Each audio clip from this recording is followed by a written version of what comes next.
No ovu prigodu valja iskoristiti i na osvrt na gospodarsku suradnju i diplomatsku prisutnost RH u Africi. Afrika je kontinent velikih gospodarskih potencijala i hrvatski biznis sve više u njoj prepoznaje šansu. Bilo da se radi o obnavljanju starih veza iz doba nesvrstanosti, bilo da naše nove tvrtke nastoje ostvariti proboj na afričko tržište, a u tome im svakako treba pomoć hrvatske gospodarske diplomacije. Da bi diplomacija mogla uspješno realizirati ovu zadaću, potrebno je da bude prisutna u Africi, a u istočnoj i južnoj Africi, prostoru koji je veći od cijele Europe, imamo samo jedno veleposlanstvo. Ono u Pretoriji, Južnoafričkoj Republici. I ono je jedino u nearapskom dijelu Afrike. Nedovoljno za kvalitetnu potporu hrvatskom gospodarstvu. Hrvatske tvrtke ne samo da pokušavaju razviti trgovinske odnose sa Afrikom, one u nju i investiraju. Tako na primjer Podravka ima tvornicu u Tanzaniji. Najbliže hrvatsko veleposlanstvo je stotinama milja daleko i ne može biti od veće koristi. Također je u državnom proračunu potrebno odvojiti dio novca za gospodarsku diplomaciju, jer je ona instrument pomoći hrvatskom izvozu i time investicija u gospodarski oporavak naše zemlje. No što se desilo u trenutnom državnom proračunu?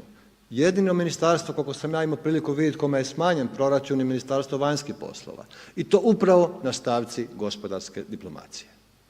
Upravo na onoj aktivnosti ministarstva koja je najvidljivija prema građanima, prema tvrtkama, prema poduzetnicima. Upravo tamo gdje je ministarstvo ostvarivalo najviše i najbolje rezultate, tamo mu je smanjen proračun.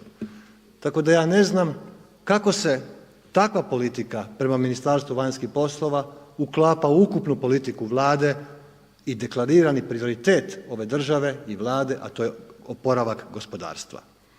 Jer izvoz se odvija izvan RH, a to je područje nadležnosti Ministarstva vanjskih poslova. Investicija u gospodarsku diplomaciju je ustvari investicija u hrvatski izvoz. Jer Ministarstvo vanjskih poslova jedino na terenu od svih državnih tijela ima infrastrukturu u inozemstvu i može pomoći našim izvoznicima na proboju na međunarodnim tržištima. A zašto je izvoz tako važan? On je jedan od najvažnijih, ako ne i najvažniji motor oporavka ove zemlje.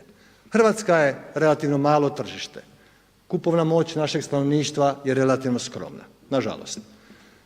Naši kapaciteti proizvodni su puno veći od onoga što može apsorbirati naše tržište.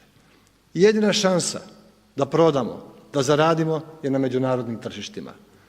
Jedina šansa da povećamo proizvodnju, ako uspijemo plasirati na međunarodnim tržištima našu robu, je upravo ako prodamo vani i naplatimo. Tada će doći nove narudžbe, povećat će se proizvodnja. Povećana proizvodnja znači povećano zapošljavanje ljudi, a upravo to su ciljevi i ove Vlade i prethodnih Vlada i to su ciljevi oporavka, gospodarskog oporavka RH. I zato ja nikako ne mogu shvatiti kako je Vlada mogla odrezati u proračunu Ministarstvu vanjskih poslova, kako je mogla odrezati gospodarskoj diplomaciji. I žao mi je što se ministar vanjskih poslova nije žešće borio upravo za ovu stavku u proračunu, iako znam koliko je teško izbalansirati proračun, znam koliko je teško nekome dati, a drugome uzeti, jer puno je gladnih usta u smislu financija u RH.